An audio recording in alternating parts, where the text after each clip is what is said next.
ಪ್ರತಿ ಸಲ ನಾನು ಹೇಳೋದು ಇಷ್ಟೇನೆ. ಬೇರೆ ಭಾಷೆ ಫಿಲಂ ಮೇಕರ್ಸ್ಗಳು ಅಪ್ಡೇಟ್ ಆಗ್ತಾ ಹೋಗ್ತಾ ಇದ್ದಾರೆ. ನೀವು ಅಪ್ಡೇಟ್ ಆಗದೆ ಇದ್ರೂ ಪರವಾಗಿಲ್ಲ, ಔಟ್ಡೇಟ್ ಅಂತೂ ಆಗಬೇಡಿ. ಆ್ಯಂಡ್ ನಮ್ಮ ಗ್ರಹಚಾರಕ್ಕೆ ಇಲ್ಲಾಗಿರೋದು ಅದೇನೆ.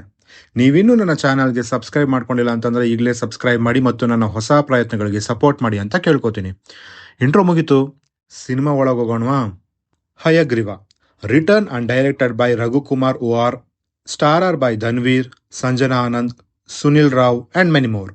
Arjun Hayagreeva, which is played by Dhanveer, ಒಬ್ಬ ಪೊಲೀಸ್ ಆಫೀಸರ್. ಒಂದು ದಿನ ಇವನ ಪೊಲೀಸ್ ಸ್ಟೇಷನ್ ಲಿಮಿಟ್ಸ್ನಲ್ಲಿ ಒಂದು ಹೆಣ ಸಿಗುತ್ತೆ.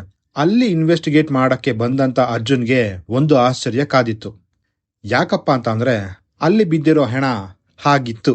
ಸೊ ಇಲ್ಲಿ ಹೆಣಗಳು ಯಾಕೆ ಬೀಳ್ತಿವೆ, ಕೊಳೆ ಮಾಡ್ತಿರೋರಾದ್ರೂ ಯಾರು, ಕಡೆಗೆ ಕಿಲ್ಲರ್ನ ಅರ್ಜುನ್ ಹಯಗ್ರೀವ ಹಿಡಿತಾನ ಇಲ್ವಾ ಅನ್ನೋದನ್ನ ನೀವು ಸಿನಿಮಾ ನೋಡಿನೇ ತಿಳ್ಕೋಬೇಕು. ಮೊದಲಿಗೆ ಸಿನಿಮಾದ ಪಾಸಿಟಿವ್ ವಿಷಯಗಳಿಗೆ ಬರೋದಾದ್ರೆ ಅದು ಇಲ್ಲಿನ ಕತೆ ಮತ್ತು ಕೋರ್ ಪಾಯಿಂಟ್ ಅಂತ ಹೇಳ್ತೀನಿ. ಇಲ್ಲಿ ನಡೆಯುವಂಥ ಕೊಲೆಗಳಿಗೆ ಮೈಥಾಲಜಿನ ಬ್ಲೆಂಡ್ ಮಾಡಿರೋದು ಆ್ಯಂಡ್ ಅಲ್ಲಿ ನಮ್ಮ ದೇವರುಗಳ ವಿಶೇಷತೆಗಳನ್ನು ತಿಳಿಸಿರೋದು ನನಗಿಷ್ಟ ಆಯಿತು. ಇಂತಹ ಒಂದು ಒಳ್ಳೆ ಪಾಯಿಂಟ್ ಮೇಲೆ ಸಿನಿಮಾ ಮಾಡಿರೋದಕ್ಕೆ ಡೈರೆಕ್ಟರ್ಗೆ ಅಪ್ರಿಸಿಯೇಷನ್ ಸಿಗಬೇಕು. ಕೋರ್ ಪಾಯಿಂಟ್ ಮೇಲೆ ಚಿತ್ರತಂಡ ಸುಮಾರು ಕೆಲಸ ಮಾಡಿದೆ ಅನ್ನೋದು ಗೊತ್ತಾಗ್ತಾ ಇದೆ. ಇನ್ನು ನನಗೆ ಇಷ್ಟ ಆಗಿದ್ದು ಸುನಿಲ್ ರಾವ್ ಅವರ ಆ್ಯಕ್ಟಿಂಗ್. ಚೆಚ್ಚಿ ಬಿಸಾಕಿದ್ದಾರೆ ಅಂತಲೇ ಹೇಳ್ಬೋದು. ಈ ಪಾತ್ರ ಅವ್ರಿಗೆ ಈಸಿ ಗೋ. ಎಕ್ಸ್ಕ್ಯೂಸ್ ಮೀ ಆದಮೇಲೆ ಸುನಿಲ್ ರಾವ್ ಅವ್ರಿಗೆ ಸಿಕ್ಕಿರುವಂಥ ಒಳ್ಳೆ ಪಾತ್ರ ಇದು. ಆ್ಯಂಡ್ ಸುಮಾರು ದಿವಸ ಆದಮೇಲೆ ಅವ್ರನ್ನ ಸ್ಕ್ರೀನ್ ಮೇಲೆ ನೋಡಿ ನನಗೆ ಖುಷಿ ಆಯಿತು. ಬೇಸಿಕಲಿ ಆ ಪಾತ್ರದ ರೈಟಿಂಗ್ ಚೆನ್ನಾಗಿದೆ ಆ್ಯಂಡ್ ಅದಕ್ಕೆ ಪ್ರಾಪರ್ ಜಸ್ಟಿಫಿಕೇಶನ್ನ ಸುನಿಲ್ ರಾವ್ ಅವರು ಕೊಟ್ಟಿದ್ದಾರೆ. ಜಾಸ್ತಿ ಹೇಳೋದಕ್ಕಾಗೋದಿಲ್ಲ, ಸ್ಪಾಯ್ಲರ್ ಆಗಿಬಿಡುತ್ತೆ, ನೀವೇ ಹೋಗಿ ನೋಡಿ. ಇನ್ನು ಸಿನಿಮಾದ ನೆಗೆಟಿವ್ ವಿಷಯಗಳಿಗೆ ಬರೋದಾದ್ರೆ ಅವು ಇಲ್ಲಿ ಸ್ವಲ್ಪ ಜಾಸ್ತಿನೇ ಇವೆ. ಬೇಸಿಕಲಿ ಲಾಜಿಕ್ಸ್ಗಳು ಎಷ್ಟೋ ಕಡೆ ಮಿಸ್ ಆಗಿದಾವೆ. ಯಾವ ಊರಲ್ಲಿ ತಾನೇ ಪೊಲೀಸ್ ಆಫೀಸರ್ ಆ ವೇಷದಲ್ಲಿರ್ತಾರೆ ನೀವೇ ಹೇಳಿ?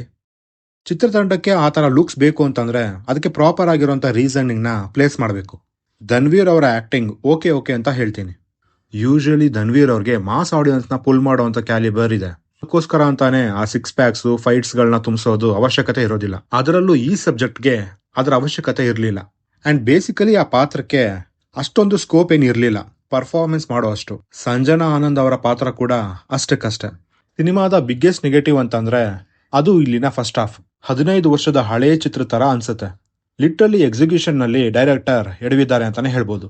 ಬೇಡದೆ ಇರೋ ಕಡೆ ಆ ಫೈಟ್ಸ್, ಬಿಲ್ಡಪ್ಸ್ ಅಂಡ್ ಅಲ್ಲಿ ಬರುವಂತ ಡೈಲಾಗ್ಸ್ಗಳು ಸಿನಿಮಾನ ಡ್ರಾಬ್ಯಾಕ್ ಮಾಡಿವೆ.